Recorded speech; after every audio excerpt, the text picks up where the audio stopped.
हो चुका उस अतीत के तनाव में क्यों जी रहे हैं। एक सुबह एक आदमी बुद्ध के ऊपर आकर बहुत क्रोधित हुआ था, बहुत गालियां दी थी। फिर क्रोध में उसने बुद्ध के ऊपर थूक दिया। बुद्ध ने चादर से उस थूक को पोंछ लिया और उस व्यक्ति से कहा, और कुछ कहना है। पास में बैठा भिक्षु आनंद बहुत क्रोधित हो उठा और कहने लगा, आप क्या कहते हैं, कुछ कहना है? वह आदमी आप पर थूक रहा है और हम सिर्फ आपकी वजह से चुप हैं। अन्यथा हमारे प्राणों में आग लग गई है कि यह क्या किया है इस आदमी ने, आप पर और थूकता है कोई, और आप यह कह रहे हैं कि और कुछ कहना है। बुद्ध ने कहा, जहाँ तक मैं समझता हूँ इस आदमी के मन में इतना क्रोध है कि शब्दों में कहने में असमर्थ है, इसीलिए थूक कर कहता है। थूकना भी एक प्रकार की भाषा है, एक ढंग है, एक प्रकार की विधि है। बुद्ध ने कहा, वह आदमी शब्द नहीं खोज पा रहा, भाषा कमजोर है, इसीलिए इस प्रकार कहता है। मैं समझ गया, मित्र, और कुछ कहना है? वह आदमी वापस लौट गया। उसकी आंखों में आंसू भरे हैं। रात भर सो न सका।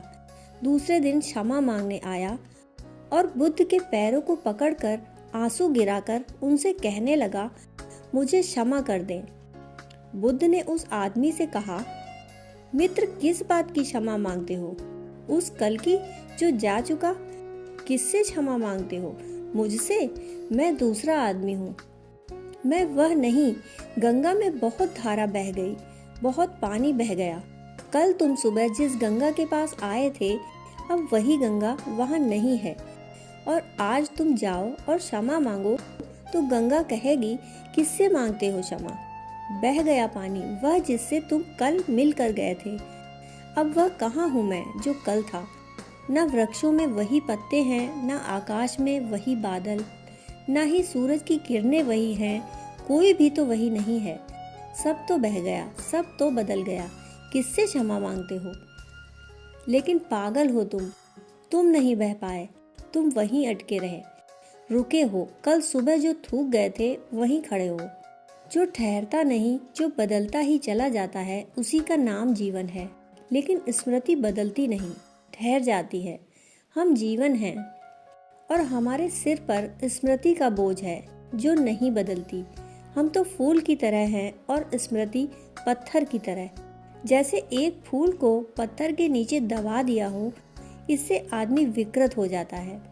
आदमी तो फूल है, जिंदगी तो फूल है। स्मृति एक पत्थर की भांति उस फूल को दबाए हुए है। सोचे, एक फूल पत्थर के नीचे दबा हो तो कैसे प्राण हो जाएंगे।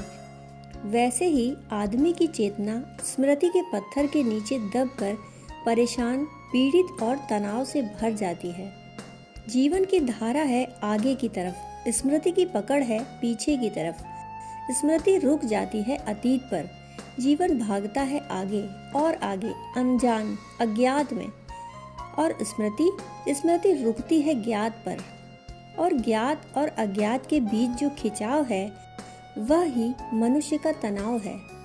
और वह तनाव जब तक ना उतरे, तब तक जीवन के द्वार में हम प्रवेश नहीं पा सकते। पहली बात तो, जो बीत गया उसे हम इकट्ठा किए हुए हैं। वह बीत चुका है, अब वह कहीं भी नहीं है, सिर्फ हमारी स्मृति को छोड़कर। वह सब बह चुका है, अब वह कहीं खोजे से न मिलेगा, लेकिन हमारी स्मृति में संग्रहित है। वह सारा का सारा पत्थर की तरह हमारे सर पर बैठा हुआ है। कल कुछ हुआ था, वह हो चुका। जैसे पानी पर पड़ी रेखाएं बन भी नहीं पाती और मिट जाती हैं, वैसे ही इस जीवन की सतह पर बनी हुई रेखाएं बन भी नहीं पाती और मिट जाती हैं। इन वृक्षों को कुछ भी नहीं पता जो कल हुआ था।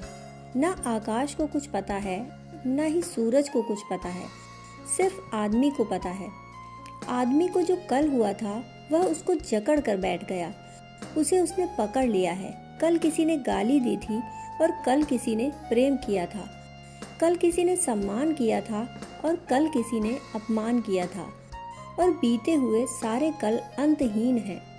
अतीत का पत्थर बनता चला गया। वह हमारी छाती पर है, वह हमारे सिर पर है, उसके नीचे हम दबे जा रहे हैं, इसीलिए निर्भर नहीं हो पाते। यह समझ लेना जरूरी है कि जो बीत गया वह बीत गया, अब वह कहीं भी नहीं है।